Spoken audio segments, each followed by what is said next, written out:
Hey, this is Module 12, Case Study, Teacher Reacts Negatively to Personnel Evaluation. I am doing this for the third time, so this should work. Here we go. Section 1 is summarize the case, establish the facts. Summary of the case. I am doing this as myself, being the principal. So if it ever says principal, know that it's talking about me. The case discusses Mrs. Stevens and myself. The deadline for submitting evaluations was quickly approaching, so I was trying to get everyone evaluated. Most of my teachers were doing great, except for Mrs. Stevens. I'd been into her room a few times. She was having difficulty in regards to student motivation and classroom management. When I would come outside of her classroom, I would hear a lot of commotion. When I would enter the room, the students seemed to be quiet and afraid of me, so they would show that they were paying attention to me being in the room. They were showing very little respect for Mrs. Stevens, however, and she seemed to not be exerting a lot of influence on them.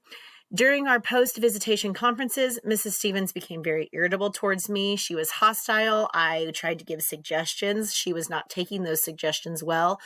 She was often very difficult for me to communicate with.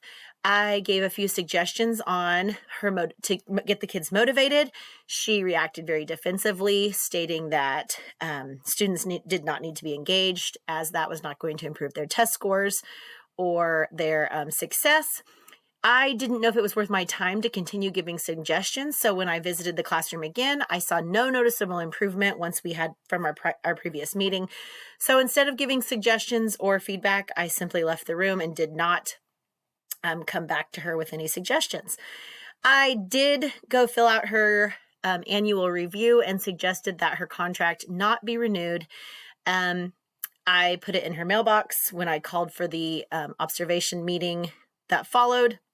I presented her with the non-renewal and my evaluation form.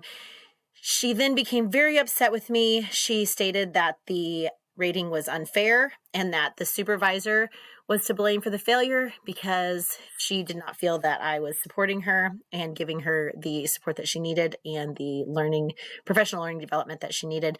And she suggested that she was going to take this to court if this continued. So, Section 2, report any legal or ethical issues. Legally, I was giving her annual review plan. She had no tenure, so I was not breaking any rules legally that way. There were no laws broken or violated as the review plan was completed correctly. I filled out the form of which I was given from my Board of Education, I assume, and I filled it out. I stated the reasons why she was not going to be considered for renewal the following year, and no one was harmed by the decisions of the situation at hand, other than Mrs. Stevens not going to be renewed and have a job the following year. Ethically, I probably should have had a previous conversation with Mrs. Stevens preparing for her observations.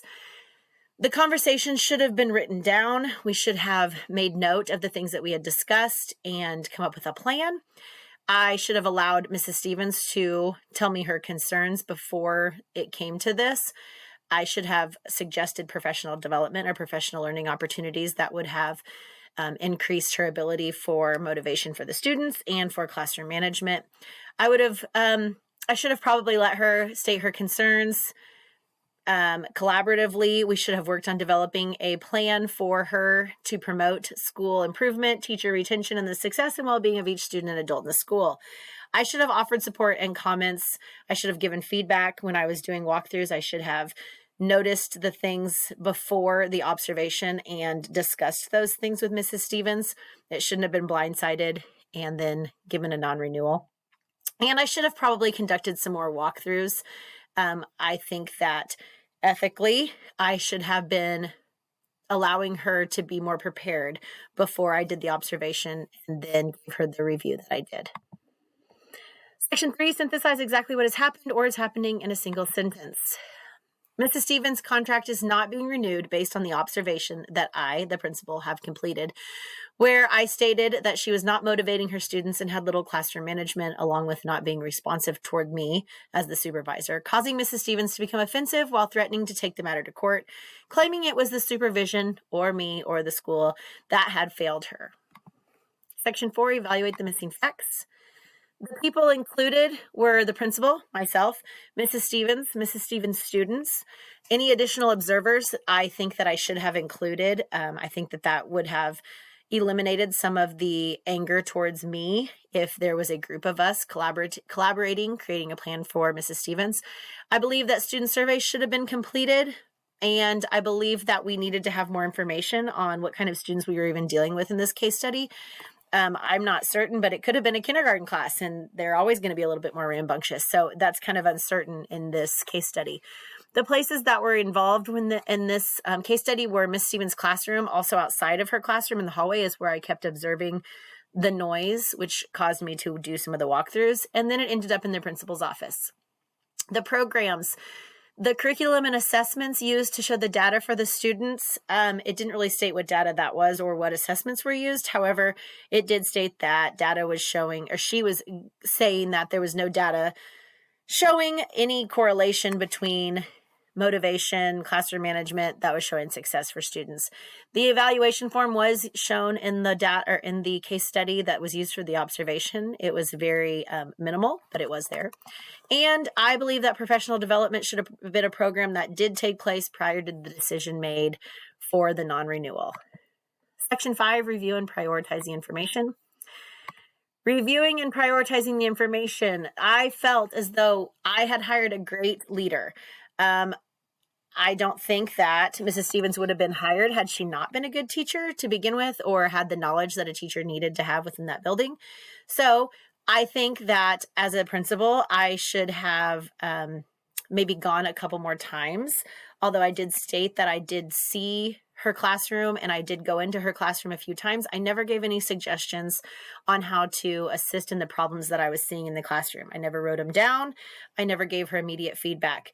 I should have given professional learning to assist with her classroom management. This would have also given Mrs. Stevens the chance to communicate her difficulties and request and receive feedback from me. Constructive feedback should have been given throughout the year immediately after my observations or walkthroughs.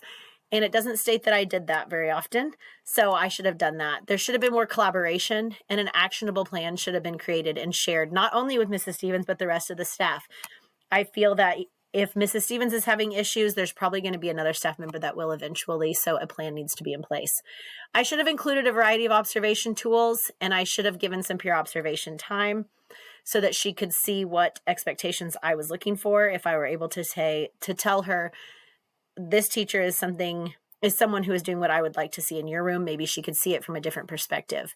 I think that additional observers should have been included, whether that be additional teachers or additional supervisors. I think they should have been included on this. And it stated that she is knowledgeable, so I think that more guidance is needed, and a focal point for what she needs to work on in her room should have been stated. A mentor could be assisting for her, and an observation tool that shows strengths and weaknesses along with comments regarding what was seen would be more beneficial.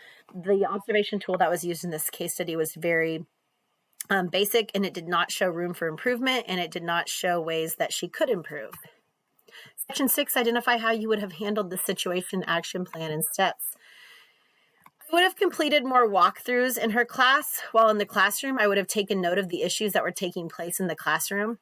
After I had completed the walkthroughs, I would set up a discussion time for her to show her what her strengths and weaknesses were that I was observing in the classroom. And then based off of those strengths and weaknesses, mainly her weaknesses, I would suggest professional development opportunities that she could attend or even read or do so that she would get the support that she thought she needed. I would also suggest that she do a peer observation of teachers in the building that I thought were doing what I thought needed to be done correctly. Maybe then she could see an exact example of what should be done. I would make her aware of the expectations that I wanted in her classroom. It did not discuss any pre-observation notes or meetings, so I think that she may not have even known what expectations were needed to be done in that classroom. We don't know if she was a first-year teacher. We don't know if she's been an experienced teacher, so maybe she just didn't know what her expectations were. I would discuss an action feedback guide, and we would collaboratively focus on one issue at a time. If classroom management was the most important to me at the time, I would have a focal point for that. Then once that became apparent that that was improving, then we would move on to the motivation of the students, or vice versa, whichever one was in the worst case. Along with the plan, I would ask Mrs. Stevens to do a self-reflection. I think that that would be great for her, maybe to see what she needs to work on, really self-reflect, and then come up with some professional learning opportunities for herself. I would explain to her that I'd be visiting her classroom more frequently, and then I would be giving immediate feedback, positive or negative. And I would suggest to my supervisor that a new tool be used for observations, as I think that that observation tool was very basic.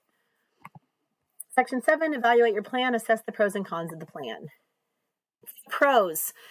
Best practice, in my opinion, is to conduct walkthroughs, and based off of this class and data, is to conduct multiple walkthroughs, making her feel comfortable with the procedures that are going to be taking place. A pre-observation meeting would have allowed me to share my expectations with her, along with her to decide collaboratively what the focus points needed to be. With those meetings, I think that that would have created a psychologically safe environment for Mrs. Stevens, which would have maybe eliminated some of the hostility that she had towards me in the end. That feedback that I would have given would be in a timely manner, which would allow for adjustment and professional development plans within her classroom. I think that if the kids are older, which again, we don't know what the age of these students are, but if they were older, they could complete a survey and have Mrs. Stevens also complete a self-reflection survey, and time allowed for her to really look and see what she needs to change within her classroom. I would include other supervisors. Maybe then she would feel less defensive toward me, as she would see that it is a collaboration and that it is a team that we are trying to help her to succeed in. If there were mentors available, or if I felt that a mentor needed to be used, I would give her a mentor, give her the opportunity to have someone to ask questions and to do more peer evaluations so that maybe that mentor could help her out. I would implement the system of support that she will need to be successful, along with increasing the success of the students, as now she'll have classroom management and buy-in from her students. And once that plan is put in place, then she'll not only have an increase in classroom management, but possibly even motivation from her students. And with the new tool, I think that if it shows areas for teachers to improve on, and if it shows their strengths and weaknesses, I think that a new observation tool would be very beneficial. The cons for evaluating my plan: she may still feel I'm singling her out. She may continue to be reluctant and hesitant about my advice and feedback. If she sees that she's the only teacher getting all of this attention and support, she may feel that she's the only teacher that's not doing her job correctly, which may cause her to also shut down. With that being said, if other teachers in the building are noticing that all my time is being spent on Mrs. Stevens, the other teachers may start to slacken their job and position, and that may be another issue that I'll have to deal with next. The creation of a new tool is a large task. School board members may not be supportive of it. They may have liked the support tool that we've been using, or the evaluation tool that we've been using. So having a little bit of backlash may be a problem. And I don't want my time spent with Mrs. Stevens to be a waste. If she still isn't going to change or listen to what I'm going to be saying to her and take my advice, then it may be just a complete waste of my time. And she may begin to take her anger and her hostility out on the students, which is going to cause even less success in the classroom, which is not fair to the students. So if she feels that she is not being heard or that she's being picked on, she may start taking it out on the kids. Section 8, develop your plan, make a decision. When developing my plan, it's to be have more collaboration and communication with Mrs. Stevens. I believe that there needs to be a focal point established. I think that one goal needs to be made at a time. We need to create a plan, and then we need to improve that a problem that she's having and reach our goals. We need to meet together. I need to allow her to share her feelings. I need to allow her to make suggestions on how she can be successful. She needs to feel that she is a part of this conversation and not just being told what to do, but that she has some buy-in. She needs to feel psychologically safe. She needs to know that she can share thoughts with me and that I'm going to listen, and that she can come to me if she needs assistance or help. I think that together, collaboratively, we can look at the school vision and create a plan for her that's going to meet that school vision or school goal. I will explain to her why I think that professional learning opportunities are going to be important for her, and I will give her some suggestions. I would also ask for her to give some suggestions on what she thinks may be beneficial to her. I'm going to be giving her a mentor teacher. She's going to know why she has that mentor teacher, and she's going to know what the mentor teacher's expectations and role is going to be in her success. Excuse me. And I'm going to do more observations. I'm going to do more walkthroughs